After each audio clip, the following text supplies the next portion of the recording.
14절입니다. 누가복음 22장 24절에서 34절 말씀입니다.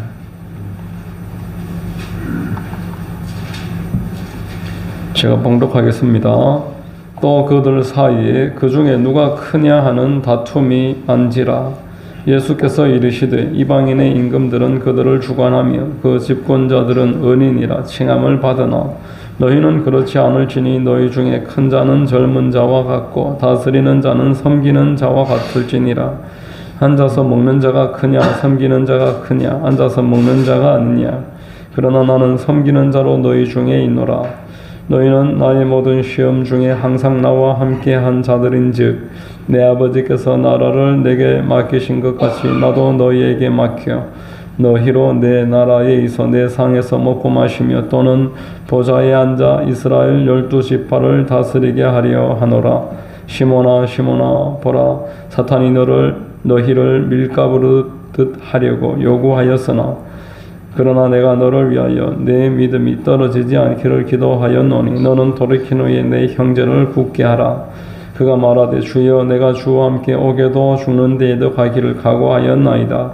이르시되 베드로야 내가 내게 말하노니 오늘 닭 울기 전에 내가 3번 나를 모른다고 부인하리라 하시니라. 아멘.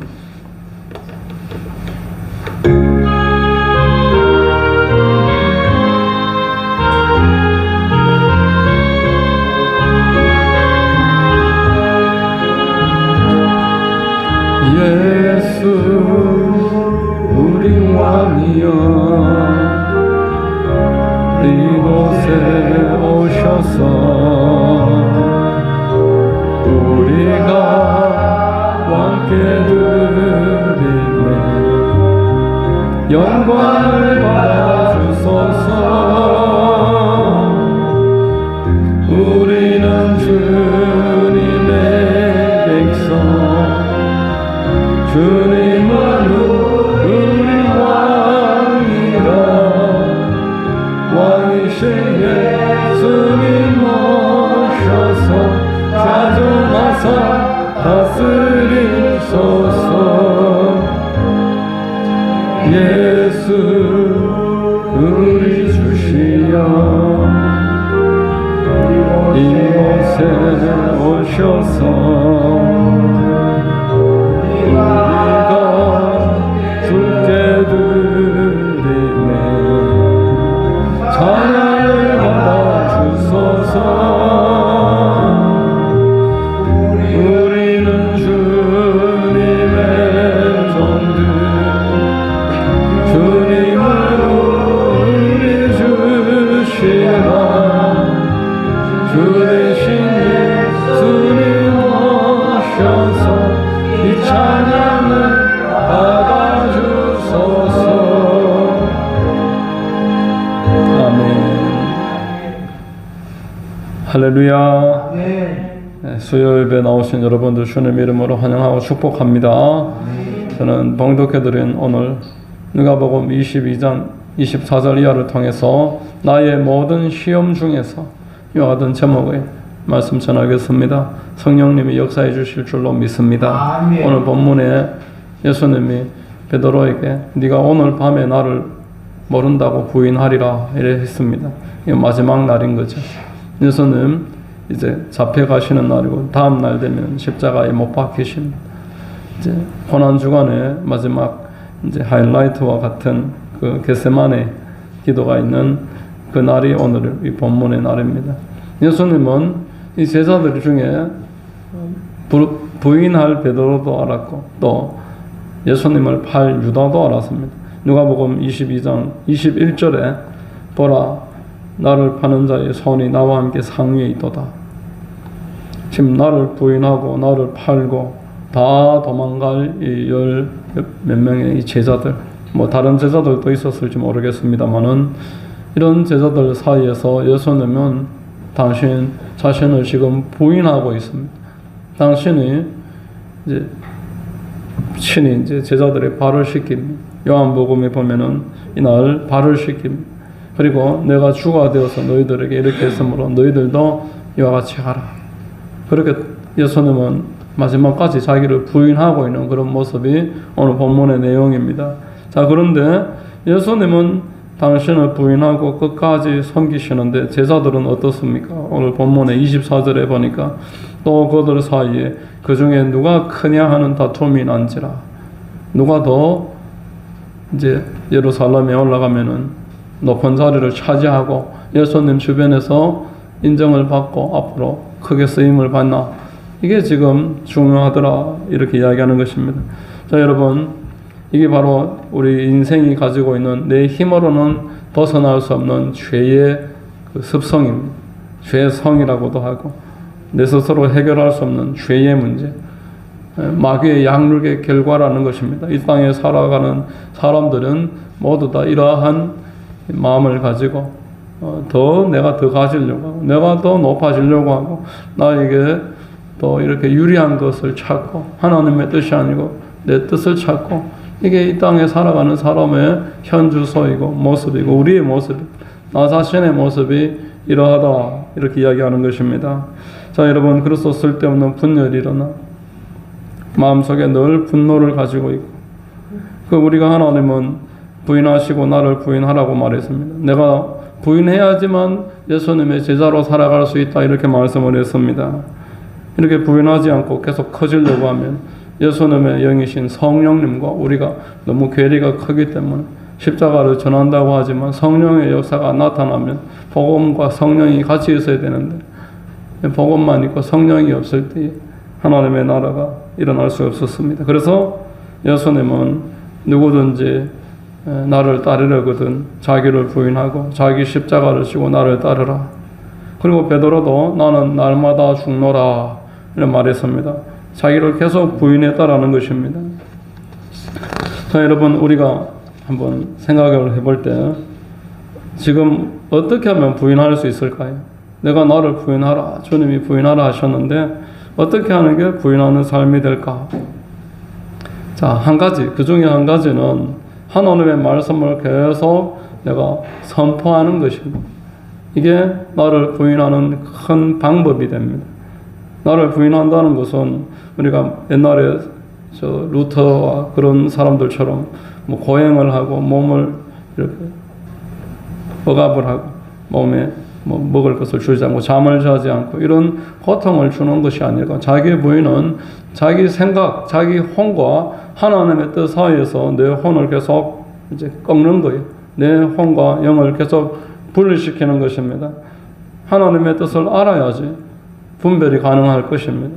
하나님의 뜻을 모르면은 내 뜻인지 하나님의 뜻인지 지금 마귀가 나를 속이고 있는지 내가 마귀 편에 서서 예수님을 대적하고 있는지 베드로처럼 유다처럼 예수님 팔면서도 뭘 하는지 모르고 그렇게 이용만 당하고 일생을 계속 신앙생활을 한다고 생각을 하고 착각을 하고 살아가게 되는 것인데 하나님의 말씀을 내가 계속 엎조리고 하나님의 말씀을 계속 선포할 때 내 생각이 하나님의 생각 아래로 들어가게 되는 게 부인인 줄로 믿으시기를 바랍니다.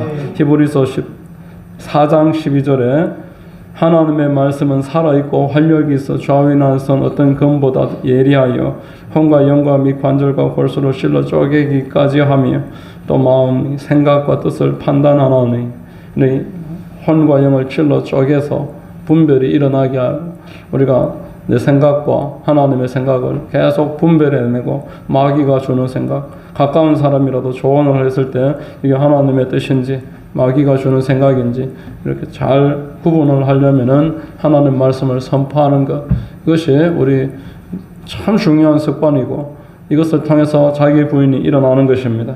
여러분 이 세상에는 우리 주변에 보면은 늘 가까운 가족도 마찬가지고 가까울수록 더 하나님의 뜻에서 멀어진 우리를 하나님의 뜻에서 떠나게 하는 사람들이 많고 하나님의 뜻과 반대로 살아가는 사람들이 부지기수입니다. 자, 누가복음 22장 25, 26절 한번 읽겠습니다.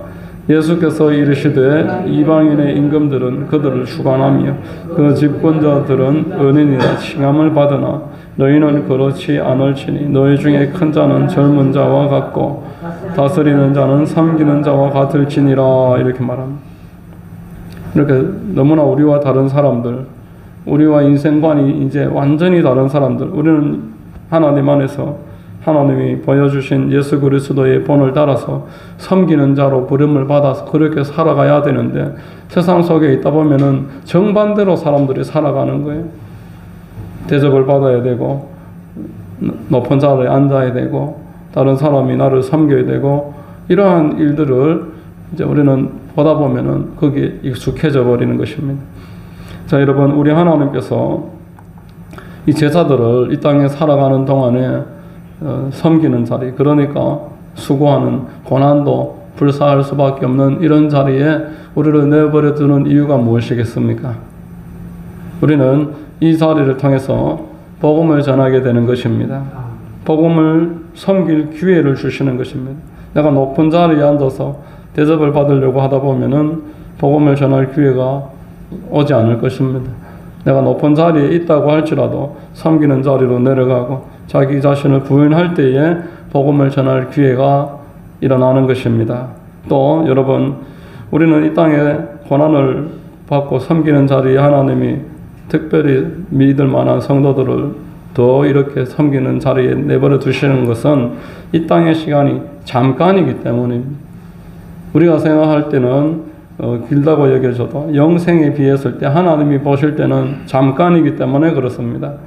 로마서 8장의 18절에 생각하건대 현재의 고난은 장차 우리에게 나타날 영광과 비교할 수 없도다. 이 기간에 있어서, 크기에 있어서, 무게에 있어서 비교할 수가 없다는, 이 땅에서 내가 아무리 고난을 받았다고 해도, 예수님 같은 고난을 받았다고 할지라도 잠깐이다. 비교가 안 된다는 겁니다. 우리 베드로전서 5장 10절을 한번 읽어보겠습니다.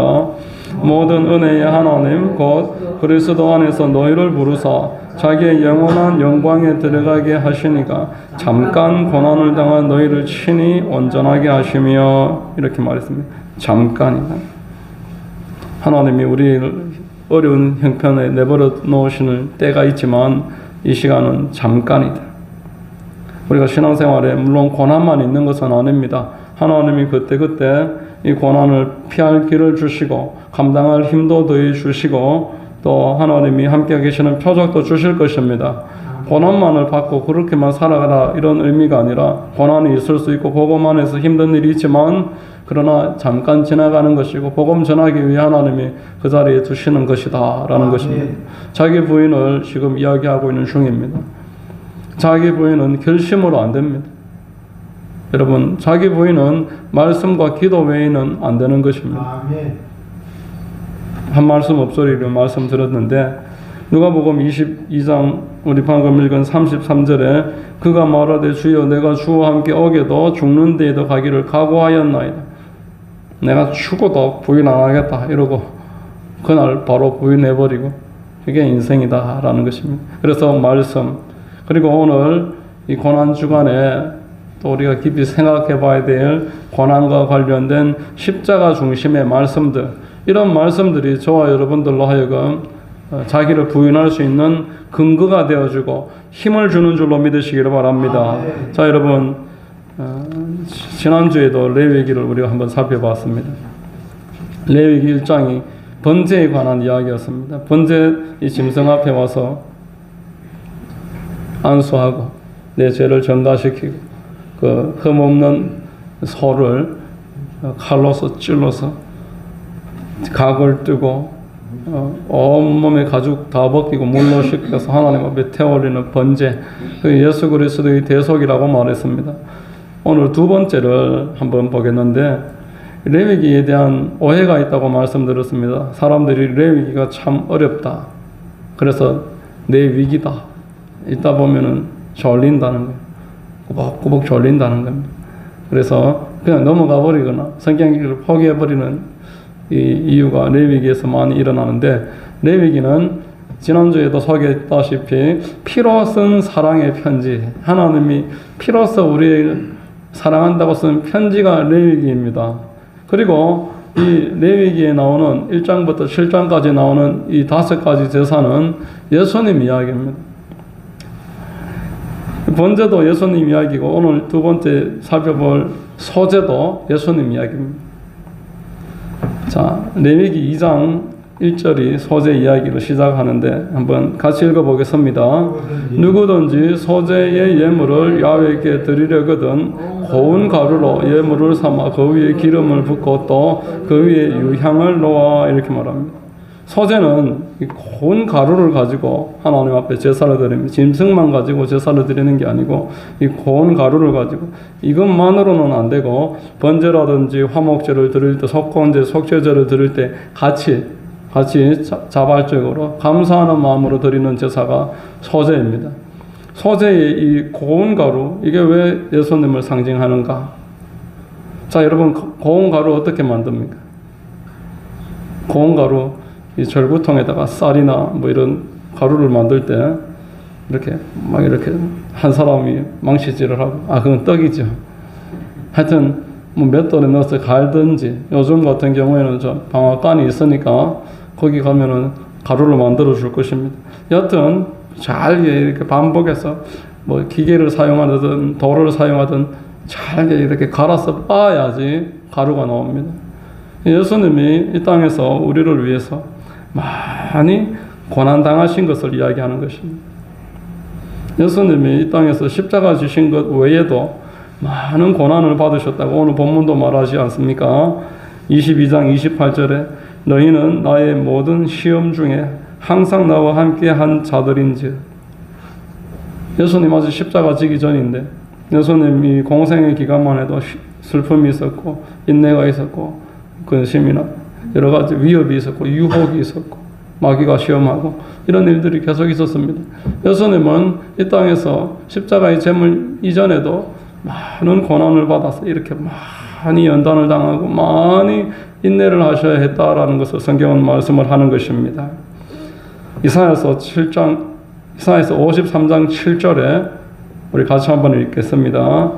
그가 곤욕을 당하여 괴로울 때에도 그의 입을 열지 아니하였으며 마치 도수장으로 끌려가는 어린 양과 털 깎는 자 앞에서 잠잠한 양같이 그의 입을 열지 아니하였도다. 8절 그는 곤욕과 신문을 당하고 끌려갔으나 그 세대 중에 누가 생각하기를 그가 살아있는 자들의 땅에서 끊어짐을 마땅히 형벌받을 내 백성의 허물 때문이라 하였으리요. 이렇게 말합니다. 예수님이 고난을 당하시는데 묵묵하게 참으실 것이다. 묵묵하게 모든 것을 감내해 나가실 것이다. 하나님 앞에 잘게 갈려진 고운 소재가루같이 되어서 우리를 위해서 죽으실 것을 이렇게 표현을 하는 것입니다. 자, 여러분, 창세기 보면은 3장에 아담이 범죄해서 하나님으로부터 3대 재앙을 당합니다. 하나님의 저주로 말미암아서 영적인, 정서적인, 환경적인 저주가 선포됩니다. 창세기 3장 17절에 땀을 흘려야 먹을 것을 먹으리라. 가시덩굴과 엉겅퀴가 나리라. 너는 죽어서 흙이 될 것이다. 이렇게 환난 이야기하고 고난을 말하고 이 땅에서의 고통을 이렇게 죄의 결과라고 말해줍니다. 이 죄의 결과를 인생이 어찌 해결할 방법이 없습니다. 이 죄의 결과를 해결하기 위해서 오신 분이 예수님이신 줄로 믿으시기를 바랍니다. 잘게 갈려서 소재가 되셔가지고 그 십자가 위에서 죽어주심으로 말미암아 우리의 이 환경적인 저주에 대한 해결책이 되십니다. 이사야서 53장의 5절은 이렇게 말씀했습니다. 그가 찔림은 우리의 허물 때문이요 그가 상함은 우리의 죄악 때문이라. 그가 징계를 받음으로 우리가 평화를 누리고 그가 채찍에 맞음으로 우리가 나음을 받았도다. 이렇게 말했습니다. 고운 가루가 되어주셔서 소재가 되신 우리 주님으로 말미암아서 우리에게 삶의 회복과 환경적인 문제가 해결되는 축복이 있습니다. 베드로전서에서도 그가 채찍에 맞음으로 우리가 나음을 받았다. 십자가에서 친히 우리 죄를 담당하셨다. 이렇게 말씀을 하는 것입니다. 자, 레위기 2장 1절 다시 한번 읽어보겠습니다. 누구든지 소재의 예물을 야훼에게 드리려거든 고운 가루로 예물을 삼아 그 위에 기름을 붓고 또 그 위에 유향을 놓아. 이렇게 말합니다. 고운 가루가 예수님을 상징한다고 말했습니다. 근데 이 고운 가루 위에 기름을 붓는다. 기름 부음 받으신 예수님을 말하는 것입니다. 아멘. 예수께서는 이 땅에 오셔서 처음부터 예언되실 때부터 기름 부음 받은 하나님의 종으로 예언이 되셨고 이 땅에 오셔서 태어나실 때에도 성령으로 잉태되셨다 이렇게 말했습니다. 이게 다 기름 부음을 말하는 것입니다. 이사야서 61장 1절에 주 야훼의 영이 내게 내리셨으니 이는 야훼께서 내게 기름을 부으사 가난한 자에게 아름다운 소식을 전하게 하려 하심이라. 나를 보내사 마음이 상한 자를 고치며 포로된 자에게 자유를 갇힌 자에게 노임을 선포하며 같이 읽습니다. 2절 야훼의 은혜의 해와 우리 하나님의 보복의 날을 선포하며 모든 슬픈 자를 위로하되. 이 모든 일들이 우리 하나님으로부터 기름 부음 받은 이 땅에 하나님이 보내신 종으로 말미암아 일어나게 될 일이다라는 것입니다. 예수님의 직임은 이 땅에서 하나님의 일을 감당을 하고 모든 사람들의 그 연약함의 문제, 하나님의 사역을 친히 감당하실 것입니다. 제사장으로 오셨습니다. 구약시대의 제사장에게 기름 부음이 있었습니다. 하나님과 사람 사이의 연결 다리가 되신다는 겁니다. 또 선지자에게 기름을 부었습니다. 예수님은 선지자로 이 땅에 오셔가지고 하나님의 말씀 우리에게 전해주시고 그리고 왕으로 오셔서 마귀와 전쟁에서 승리를 주시고 우리를 하나님의 그 모든 은혜를 얻고 그 전리품을 누릴 수 있도록 붙잡아 주시고 축복하실 것입니다. 자, 여러분, 예수님은 육신으로 오신 그 상황에서 성령으로 말미암아 잉태됐다고 성경에 말씀했습니다.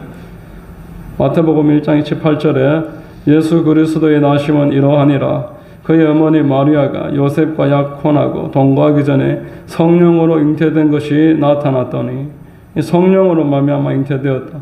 이제 성령의 기름 부음으로 잉태가 된 것입니다. 20절에 그에게 잉태된 자는 성령으로 된 것이라 이렇게 말했습니다. 우리가 신앙 고백을 할 때 어떻게 신앙 고백합니까?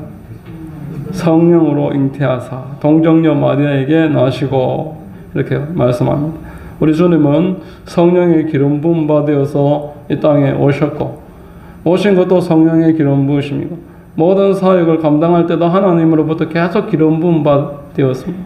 기름을 받으셔서 모든 문제를 해결하시고 승리하신 것입니다.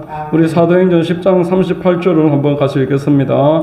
하나님이 나사렛 예수에게 성령과 능력을 기름 붓듯 하셨으며 선한 일을 행하사 마귀에게 놀린 모든 사람을 고치셨으니 이는 하나님이 함께 하셨음이라 이렇게 말합니다. 성령을 기름 붓듯 하셨다. 성령을 부어주셨다라는 겁니다. 기름을 부어주셨습니다. 이 성령의 기름 부음 받으셔서 하나님의 일을 넉넉하게 감당한 것입니다. 저와 여러분들도 하나님의 기름 부음을 날마다 구해야 될 줄로 믿습니다. 우리 한국에 예수원을 설립을 했던 그 고인이 되신 대천덕 신부님이 토레이 그 박사의 손자입니다. 토레이 박사가 한 간증을 보면은 이야기를 보면은 본인은 아침마다 기도를 하지 않으면은 아무 일도 하지 않았다. 기도를 하면서 하나님의 기름 부음을 구했다. 내가 기름 부음 받지 않으면은 어떤 사역도 감당을 할 수 없다. 기름 부음 받지 못하면 나는 불신자와 다를 바가 없다. 예수님도 기름 부음을 받으셨는데 우리가 기름 부음이 없이 내 힘으로 내 열심과 나의 부지런함으로 어떤 일을 감당을 한다라고 생각한다는 큰 오산이라는 것입니다. 저와 여러분들도 날마다 하나님께 성령의 기름 부음을 구해야 할 줄로 믿습니다. 성령님을 늘 인정하고 모셔드리고 성령님 오늘도 도와주시고 모든 기도와 모든 일을 할 때도 성령의 도움으로 해야 합니다. 찬송도 전도도 말씀을 전할 때도 성령을 늘 의지하시기를 주의 이름으로 축원합니다. 자, 우리 레위기 2장 1절 다시 한 번 더 보겠습니다. 누구든지 소재의 예물을 야훼에게 드리려거든 고운 가루로 예물을 삼아 그 위에 기름을 붓고 또 그 위에 유향을 놓아 이렇게 말했습니다. 고운 가루 위에 기름 붓고 그 위에 또 향을 놓았다. 여러분, 향은 출애굽기를 보면은 하나님 앞에 드리는 기도를 상징합니다. 기도를 향으로 표현을 하는 성경 구절들이 가득 계속 나오고 있습니다. 계시록 8장의 3절에 또 다른 천사가 와서 제단 곁에 서서 금향로를 가지고 많은 향을 받았으니 이는 모든 성도의 기도와 합하여 보좌 앞 금제단에 드리고자 함이라. 4절 같이 읽습니다. 향연이 성도의 기도와 함께 천사의 손으로부터 하나님 앞으로 올라가는지라. 이렇게 말합니다. 예수님이 출생하실 무렵에도 성전에서 향을 피우고 기도하는 일은 거의 동시에 일어났었습니다. 누가복음의 1장 9절 10절에 제사장의 전례를 따라 제비를 뽑아 주의 성전에 들어가 분향하고 모든 백성은 그 분향하는 시간에 밖에서 기도하더니 이렇게 말했습니다. 사가랴가 제사장의 일을 할 때, 분향을 할 때 밖에 사람들은 분향하는 그 순간에 같이 기도했다라는 겁니다. 자, 시편 141편 1절을 한번 읽어보겠습니다. 나의 기도가 주의 앞에 분향함과 같이 되며 나의 손드는 것이 저녁 제사같이 되게 하소서. 이렇게 말합니다. 이 소재에 유향을 얹었다라는 것은 우리 예수께서 이 땅에 기도 생활하신 것을 말하는 것입니다.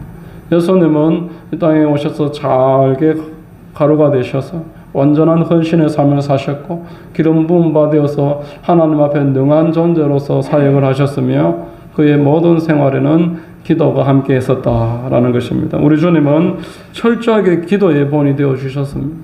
성령으로 말미암아 성령의 전이 되시고 기도로 말미암아 하나님 앞에 제사를 감당하신 분이 예수님이십니다. 자, 여러분, 기도는 어느 특별한 성도의 전유물이 아닙니다. 모든 성도의 특징이 기도가 되어야 함을 믿으시기를 바랍니다. 여러분, 예수님은 우리에게 본을 보여주시기 위해서 또한 당신의 하나님의 뜻을 이루는 방법을 알려주시기 위해서 기도하셨습니다. 예수님은 새벽에 기도하셨어요. 마가복음의 1장 35절에 새벽 아직도 밝기 전에 예수께서 일어나 나가 한적한 곳으로 가사 거기서 기도하시더니 이렇게 말합니다. 어떤 사람이 이런 말을 합니다. 한국 사람만 새벽 기도한다. 미국에 와서도 새벽 기도하는 사람들 전부 한국 사람들이다. 그러면서 어떤 분은 누가 새벽 기도 만들어갖고 사람 이래 예를 매기노. 새벽 기도 모셔도 할 만한데 그 목회자가 그러더라고요. 새벽 기도 예수님이 만드셨습니다. 예수님이 하셨다라는 거예요. 시작을 기도로 하셨어요. 그리고 일을 하고 마무리할 때도 기도하신 줄로 믿으시기를 바랍니다. 누가복음 5장 15, 16절 읽어보겠습니다.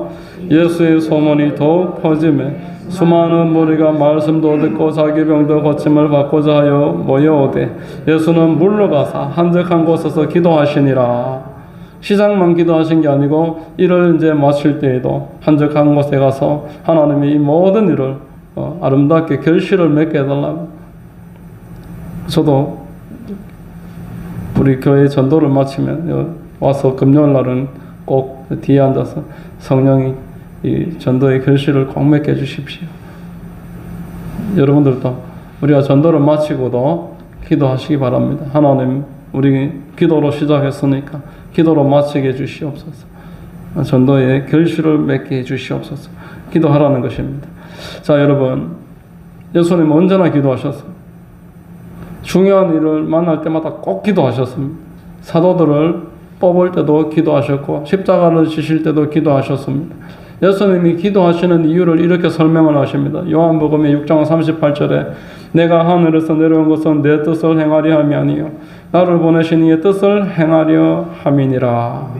내가 이 땅에서 하나님의 뜻을 행하고 살고자 한다면은 기도해야 하는 것입니다. 기도하지 않으면은 결국 육신으로 살아갑니다. 내 마음에 원하는 대로, 환경이 나를 이끄는 대로, 주변의 사람들이 하자는 대로 그렇게 살아가게 된다는 겁니다. 하나님이 받으시는 사역은 오늘 예수 그리스도의 소설을 통해서 우리에게 보여주시는 바 기도가 있어야 됩니다. 기도를 통해서 하나님의 뜻을 이루는 것입니다. 자, 마지막으로 이 소재물을 오늘 본문에 보면은 제사장에게 준다 이렇게 말을 합니다. 하나님께 드리는 것과 제사장에게 드리는 것, 이 둘이 나오고 있습니다. 2절은 하나님께 이렇게 올려드리고 3절은 제사장에게 줍니다.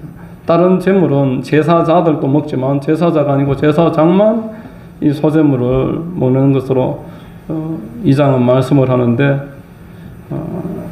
자, 우리 3절을 한번 읽어보겠습니다. 같이 읽습니다.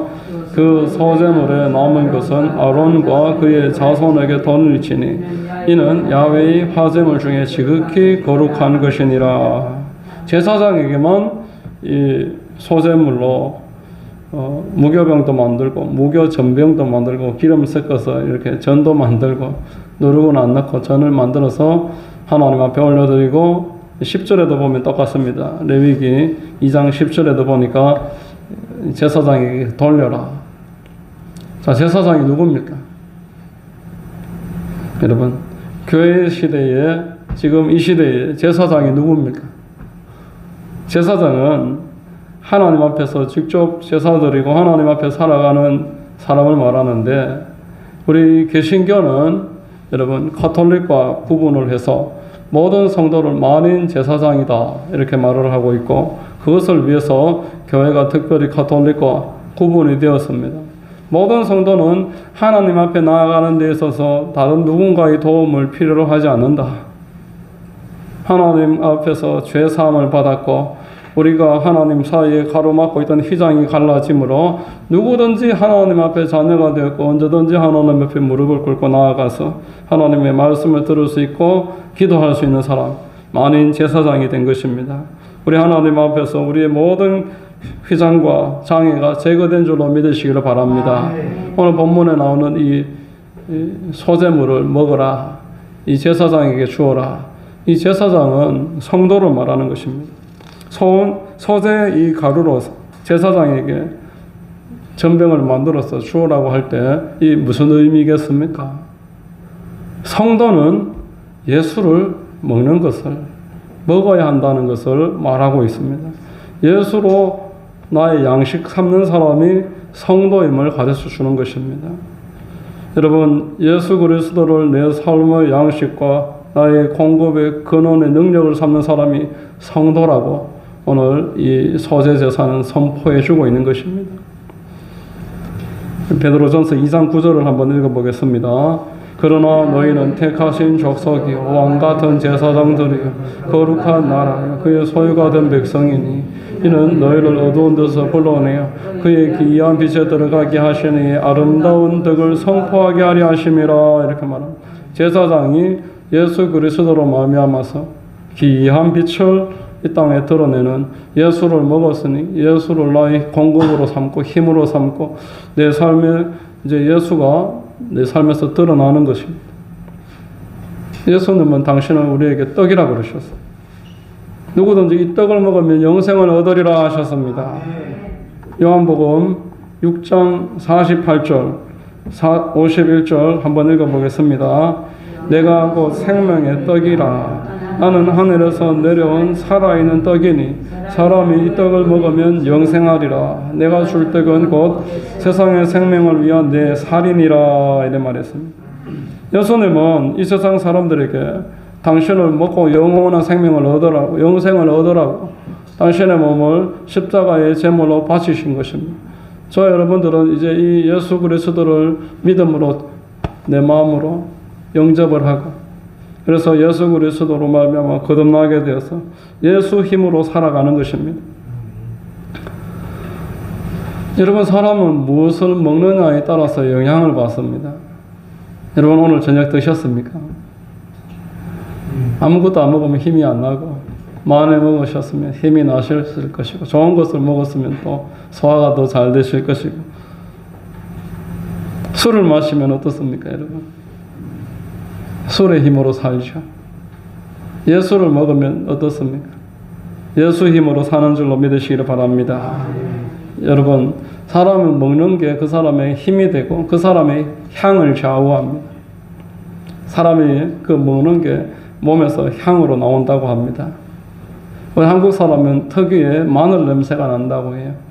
우리끼리 있으면 모르는데 외국인들은 우리하고 있으면은 이 마늘 냄새, 김치 냄새 난다고 합니다. 우리도 정말 인도네시안들하고 같이 있어 보면은 좀 우리하고 느낌이 달라요. 베트남 사람들도 마찬가지입니다. 뭘 먹느냐에 따라 다른 거예요. 막 양고기 같은 거 먹고 이러니까 우리 안 먹는 걸 계속 먹으니까 우리하고 냄새가 좀 다른데, 우리는 예수 그리스도를 먹으면, 예수 그리스도를 나의 양식 삼으면 우리에게 예수 향기 나야 하는 줄로 믿으시기를 바랍니다. 우리가 가는 곳에서 저 사람이 여기 있으니까 분위기가 달라진다. 저 사람이 우리하고 같이 모이면 저 사람이 참여하고 나서부터 분위기가 아주 편안하다. 예수 향기 나는 것입니다. 고린도후서 2장 14, 15절을 한번 읽어보겠습니다. 항상 우리를 그리스도 안에서 이기게 하시고 우리로 말미암아 각지에서 그리스도를 아는 냄새를 나타내시는 하나님께 감사하노라. 우리는 구원받는 자들에게나 망하는 자들에게나 하나님 앞에서 그리스도의 향기니, 이렇게 말합니다.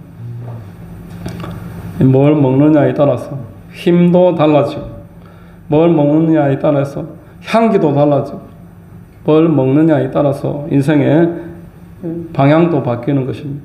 예수를 먹으라는 것은 예수로 말미암아서 우리의 삶의 목적을 삼아라는 것입니다. 사람은 아무리 형편이 어렵고 힘들어도 살아갈 이유가 있으면은 어떻게든 살아나가는 존재가 사람입니다. 유대인들이 그 수용소에 붙잡혀서 그 가스 시험을 당하고 그 고통을 받았던 이야기들을 쓴 책을 읽어보면은 삶의 목표가 있는 사람들이 끝까지 살아남는다는 겁니다. 돌아갈 가족이 있고 내가 막 책임져야 될 자녀가 있는 사람들, 어떻게든 살아남으려고, 그래서 결국 살아남더라.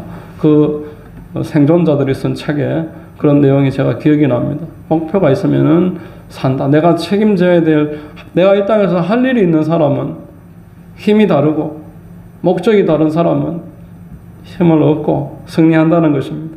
제가 한 예화를 하나 읽어드리겠습니다. 어릴 때부터 엄마는 한쪽 눈이 없었습니다. 나는 그런 엄마가 너무나 싫었습니다.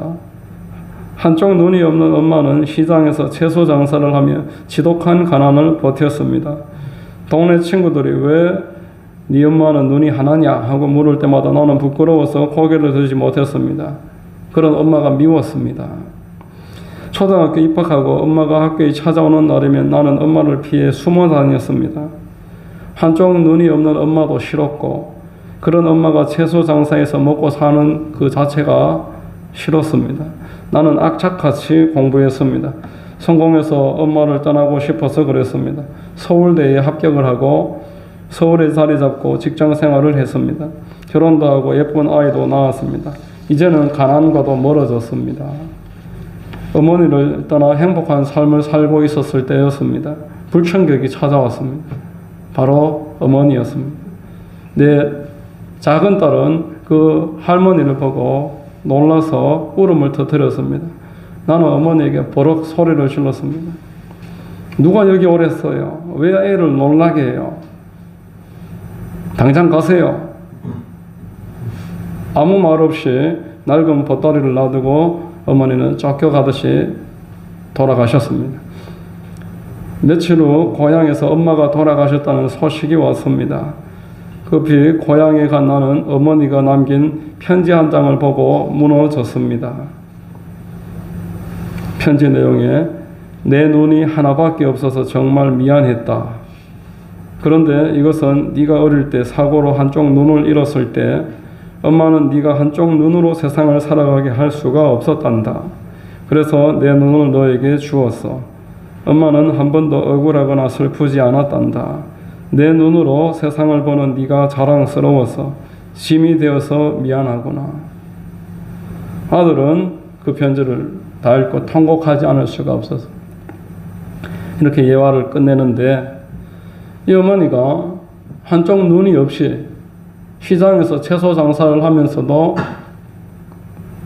버텨낼 수 있었던 것은 목표가 있었기 때문에, 목적이 있었기 때문에, 이 아들을 내가 끝까지 포기할 수 없고 키워야 된다. 그런 목표가 있었기 때문에 견뎌낼 수 있었고 힘들어도 힘든 줄 모르고 살아갈 수 있었다라는 것입니다. 자, 예수님이 요한복음 4장에서 나의 양식은 하나님의 뜻을 행하는 것이다 이렇게 말합니다. 내가 하나님의 뜻이 있기 때문에 그게 나에게 힘이 된다. 그게 나에게 목표가 된다. 그게 나를 살게 한다. 그런 뜻인 줄로 믿으시기를 바랍니다. 양식은 목적이라고 그랬습니다. 잃어버린 한 영혼을 찾아서 아무도 없는 곳으로 다른 사람들이 다 피하는 그 시간대에 찾아가서 그에게 먼저 말을 건네는 그런 목표를 가지신 분이 우리 주님 예수님이셨습니다. 아멘. 따라서 교회의 양식도 같은 양식이어야 합니다. 교회의 양식이 예수님과 같이 잃어버린 한 영혼을 찾는 것이어야 합니다. 예수님이 우리의 양식이 되시면 우리는 하나님의 뜻, 예수님의 그 뜻, 목적 이것들을 우리의 양식 삼고 우리의 목표 삼아서 예수님과 같이 이 땅에서 그 일을 하게 되는 것입니다. 따라서 교회의 존재 목적은 영혼 구원인 줄로 믿으시기를 바랍니다. 예수님을 전해서 그 양식을 먹고 그가 영생을 얻게 하는 것, 이게 이 소재에 보여주는 의미입니다. 교회가 가져야 될 비전을 소재는 이렇게 표현을 하는 것입니다. 예수를 먹고 살아라. 우리를 위해서 가루가 되시고 우리를 위해서 기름 부음 받으셨지만 기도를 하셨지만 그래도 우리를 위해서 온 몸을 내어주신 예수를 먹고 살아라. 예수님의 죽음을 나의 죽음으로 삼고 살아나라. 영생을 얻어라. 이것이 소재의 목적입니다. 오늘 우리 고난 주간에 예수님이 모든 세상 사람들이 자기를 부인하지 않는 때에 당신을 부인하시면서 제자들에게 말씀을 하시고 그들을 이렇게 따뜻하게 다시 한번 격려를 하십니다. 돌이켜서 형제들을 붙잡아줘라. 우리 주님께서 저와 여러분들을 위해서 시험 가운데도 그런 생각을 하셨다라는 것. 우리를 생각하시면서 그 시험 통과하시고 십자가에서 우리를 위해서 죽으신 줄로 믿습니다. 아멘. 이 비전이 우리에게 소망이 되고 큰 은혜가 되시기를 주의 이름으로 축원드립니다. 아멘. 기도하겠습니다. 하나님 아버지 감사합니다. 우리를 위해서 예수님이 이 땅에 오셔서 온 몸을 우리를 위해서 주시고 모든 배신과 실망과 고통 가운데서도 믿음을 인내하시고 소재가 되어주시고 우리의 생명을 전해주셨음을 깨닫게 해주시니 감사합니다. 하나님 아버지 우리에게 더욱더 하나님에 대한 그 십자가의 감화 감동과 우리의 마음에 하나님께 대한 감사가 회복이 되고 하나님을 기뻐하고 전파하는 일에 아름답게 참여하고 쓰임받는 모든 교인들 우리 성도님들 다 될 수 있도록 붙잡아 주시고 인도하여 주시옵소서. 오늘도 찬송하고 기도하고 예배드릴 때에 성령님이 주장해 주셔서 하나님을 기쁘시게 하는 예배와 기도의 시간 되도록 인도하옵소서. 감사하옵고 예수님 이름으로 기도드립니다. 아멘. 자, 우리 찬송 한 장 하고 한번 같이 기도하겠습니다.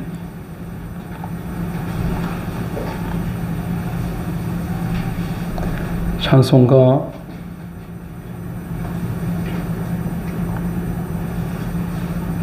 150장 한 장 찬송하겠습니다.